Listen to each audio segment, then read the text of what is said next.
जरा सोचो तुम एक ऐसे खतरनाक कमरे में फंस जाओ जो तुम्हारी जान के पीछे पड़ा हो। कहानी की शुरुआत में हम माइक नाम के एक आदमी को देखते हैं जो एक बीच पर सर्फिंग कर रहा था। असल में माइक अलग अलग शहरों में जाकर वहाँ की भूतिया जगहों पर रहकर उन पर डरावनी किताबें लिखता था। जब वो लहरों में था तो ऊपर आसमान से एक प्लेन गुजरा जिस पर एक बैनर भी था। माइक ने उसे पढ़ने की कोशिश की लेकिन तब तक एक जोरदार लहर उसे बहा कर ले गई। खैर जैसे तैसे वो जिंदा बच गया और फिर वो पोस्ट ऑफिस से अपना सामान लेने गया। तभी माइक को उसमें डॉल्फिन होटल का कार्ड मिला जिस पर लिखा था कि 1408 में जाना मना है। ये देखकर माइक काफी उत्साहित हो गया और उसने होटल में फोन करके इस बारे में पूछा, लेकिन रिसेप्शनिस्ट ने उसे ये कमरा देने से साफ इनकार कर दिया। पर माइक भी आसानी से मान जाने वालों में से नहीं था। उसने तुरंत 1408 नंबर कमरे के बारे में और जानकारी ढूंढनी शुरू की और तब ये खुलासा होता है कि इस कमरे में कई लोगों की जान गई थी, इसीलिए इस कमरे को हमेशा के लिए बंद कर दिया गया। अब माइक तुरंत न्यूयॉर्क के लिए निकल गया और टैक्सी लेकर डॉल्फिन होटल पहुंचा। अंदर जाकर उसने रिसेप्शनिस्ट से कमरा नंबर 1408 देने को कहा तो वो हैरान हो गई और उसने माइक को मैनेजर गैरल्ड के ऑफिस में भेज दिया। माइक ने गैरल्ड को बताया कि उसे सिर्फ एक रात के लिए कमरा चाहिए, लेकिन गैरल्ड ने कहा कि रात तो भूल जा भाई, इस कमरे में 1 घंटे से ज्यादा कोई रुकता नहीं है। और तो और अब तक कुल 56 लोग इस कमरे में मारे गए थे। इसके बाद गैरल्ड ने उसे इन सभी लोगों की जानकारी वाली डायरी दी, लेकिन अब भी माइक उस कमरे में जाने पर अड़ा हुआ था। आखिरकार जब माइक नहीं माना तो गैरल्ड ने उसे 1408 की चाबी दे ही दी। इसके बाद वो दोनों 14वें माले पर पहुंचे और माइक अकेला आगे बढ़ गया। अब माइक को कुछ अजीब सा महसूस हो रहा था। खैर उसने 1408 का ताला खोला और अंदर जाकर दरवाजा बंद कर लिया। फिर वो इधर उधर घूमकर अपने टेप रिकॉर्डर में इस कमरे का माहौल बयां करने लगा।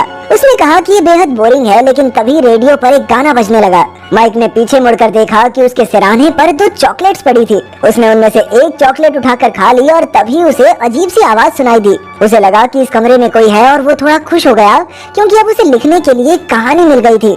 माइक ने सोचा कि ये सब होटल वाले ही जानबूझकर कर रहे हैं ताकि वो यहाँ से जल्द भाग जाए। लेकिन जल्द ही कमरे का तापमान अपने आप बढ़ने लगा। उसने मशीन से तापमान कम किया लेकिन गर्मी बढ़ती ही जा रही थी। उसने तुरंत होटल स्टाफ को फोन करके एक मैकेनिक भेजने को कहा। इसके बाद उसने यूवी लाइट से पूरे कमरे की जांच की तो उसे चारों ओर खून के निशान दिखाई दिए।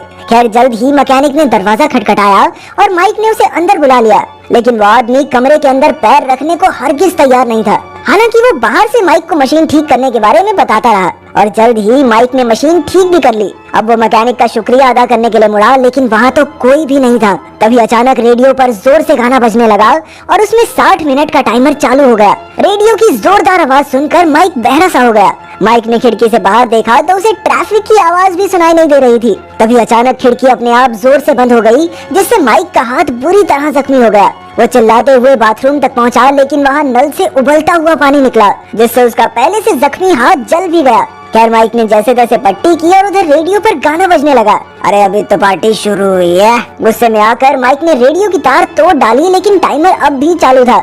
अब उसे एहसास हो गया था कि वो खतरे में है, इसीलिए उसने अपना सारा सामान बांधा और कमरे से बाहर जाने की कोशिश की, लेकिन बदकिस्मती से चाबी बीच में ही टूट गई और दरवाजे का हैंडल भी टूट गया। माइक काफी घबरा गया और उसने दरवाजा तोड़ने की कोशिश की, लेकिन कोई फायदा नहीं हुआ। अब वो भागकर खिड़की पर गया और मदद के लिए चिल्लाने लगा। तभी उसे सामने वाली बिल्डिंग में एक आदमी दिखाई दिया। माइक चिल्लाकर उसे बुलाने लगा, लेकिन जल्द ही उसे एहसास हुआ कि ये कोई और आदमी नहीं बल्कि उसकी खुद की परछाई थी। तभी उसने देखा कि इस परछाई के पीछे एक डरावनी चुड़ैल आई और उसकी पीठ में चाकू घोंप दिया। जब माइक असलियत में पीछे मुड़ा तो ये चुड़ैल अचानक उसके सामने आ गई। वो डरकर जमीन पर गिर गया और उसने अपनी आंखें बंद कर ली क्योंकि मौत उसके सामने खड़ी थी। लेकिन जब उसकी आंख खुली तो वहाँ कोई भी नहीं था।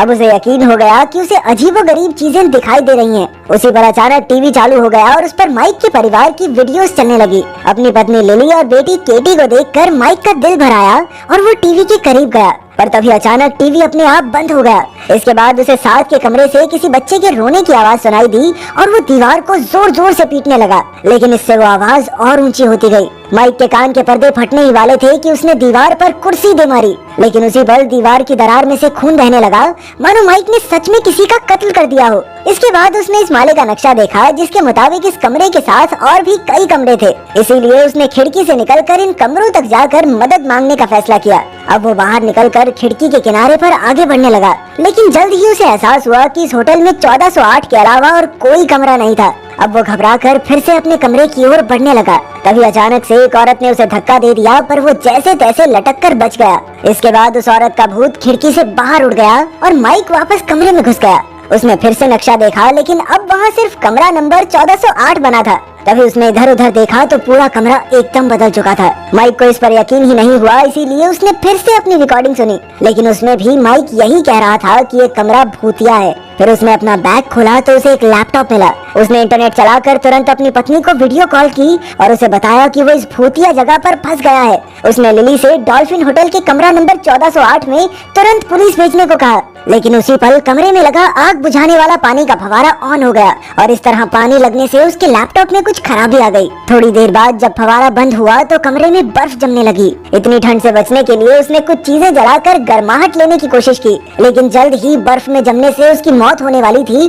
पर अचानक उसके लैपटॉप पर एक कॉल आई। ये लिली थी और उसने माइक से कहा कि पुलिस उस कमरे तक पहुंच गई है, लेकिन वो कमरा तो एकदम खाली है। तभी लैपटॉप में कोई गड़बड़ी हुई और माइक का कोई बहरूपिया लिली से बात करने लगा। उसने लिली से इस कमरे के अंदर आने को कहा, लेकिन असली माइक चिल्लाकर उसे रोकने लगा, पर उसकी आवाज लिली तक पहुंची ही नहीं। उसी पल अचानक कमरा जगह जगह से टूटने लगा और चारों ओर मलबा इकट्ठा हो गया। तभी एक समुद्र की तस्वीर नीचे गिरी और पूरे कमरे में पानी भर गया। अब माइक इसमें डूबकर मरने ही वाला था कि उसे एक रोशनी दिखाई दी और वो तैरकर ऊपर आ गया। बाहर आकर उसने देखा कि वो तो पहले वाले बीच पर ही था। तभी आसमान से दोबारा वही प्लेन गुजरा और माइक ने देखा कि उसके बैनर पर 1408 लिखा था। कुछ देर बाद जब माइक की आंख खुली तो वो एक हॉस्पिटल में था। लिली भी वहाँ मौजूद थी और माइक ने उसे डॉल्फिन होटल के 1408 नंबर कमरे के बारे में सब कुछ बताया, लेकिन लिली ने ऐसे किसी होटल का नाम सुना ही नहीं था। खैर कुछ दिन बाद माइक अपनी आम जिंदगी जीने लगा और एक रात वो लिली के साथ डिनर करने बाहर गया। वहाँ उसे एक वेट्रेस दिखाई दी जो एकदम 1408 की चुड़ैल जैसी थी, पर जब माइक ने उसे फिर से देखा तो उसे एहसास हुआ कि ये उसका भ्रम था। अब माइक ने इस याद को मिटाने के लिए कमरा नंबर 1408 के बारे में लिखना शुरू किया। जल्द ही उसकी किताब पूरी हो गई और वो इसे अपने पब्लिशर को भेजने के लिए पोस्ट ऑफिस गया, लेकिन वहाँ एक आदमी ने कहा कि पोस्ट ऑफिस बंद हो चुका है। उसका चेहरा देखकर माइक एकदम हक्का बक्का रह गया। असल में उसका चेहरा हूबहू डॉल्फिन होटल के बेल बॉय से मिलता था। तभी अचानक वहाँ के लोग पोस्ट ऑफिस को तोड़ने लगे और माइक ने देखा कि वो एक बार फिर से 1408 में पहुँच गया था। तब ये खुलासा होता है कि पूरा हफ्ता जो उसने बाहर बिताया वो सिर्फ एक सपना था, क्योंकि वो अब भी 1408 में ही कैद था। अब तो ये कमरा एकदम बर्बाद हो चुका था। माइक जोर जोर से मदद के लिए चिल्लाने लगा और तभी उसकी बेटी वहाँ आई। माइक जानता था कि ये भी इसी कमरे की कोई चाल है, लेकिन फिर भी उसने केटी को गले लगा लिया। हमें पता चलता है कि कुछ साल पहले केटी की कैंसर की वजह से मौत हो गई थी। अपनी बेटी को खोकर माइक और लिली सदमे में चले गए थे। माइक ने केटी से कहा कि वो हमेशा साथ रहेंगे, लेकिन तभी केटी उसकी बाहों में ही मर गई और बेचारा माइक फूट फूट कर रोने लगा। अचानक रेडियो पर जोर से गाना बजा और फिर केटी का शरीर मिट्टी होकर मलबे में मिल गया। ये सब देखकर माइक मानो पागल सा हो गया और उसने कमरे में तोड़ फोड़ करनी शुरू कर दी। उधर रेडियो का टाइमर खत्म होने ही वाला था। टाइम खत्म होते ही माइक एक बार फिर कमरा नंबर 1408 में पहुंच गया। कमरे की हालत एकदम पहले जैसी थी और इधर एक बार फिर से 1 घंटे का टाइमर चालू हो गया था। इसका मतलब ये था कि माइक इसी चक्कर में फंस गया है और अब ये घंटा उसे बार बार जीना होगा। तभी अचानक फोन की घंटी बजी और माइक ने तुरंत फोन उठाकर कहा कि तुमने मुझे मारा क्यों नहीं। सामने से जवाब आया कि उसे बार बार इसी पिछले घंटे को जी कर तड़पना होगा। तभी उसे दीवार पर अपनी और अपनी बेटी की कब्र दिखाई दी और उसे एहसास हुआ कि ये कमरा चाहता है कि वो अपने ही हाथों मर जाए। फिर उससे फोन पर किसी ने पूछा कि क्या वो कमरे से बाहर आना चाहता है, तो माइक ने कह दिया कि ना ना भाई, मैं तो बढ़िया खुश हूँ यहाँ पे। और फिर उस आदमी ने कहा कि जल्द ही लिली वहाँ पहुँचने वाली है। ये सुनकर माइक बहुत घबरा गया और उसने सब कुछ खत्म करने का फैसला किया।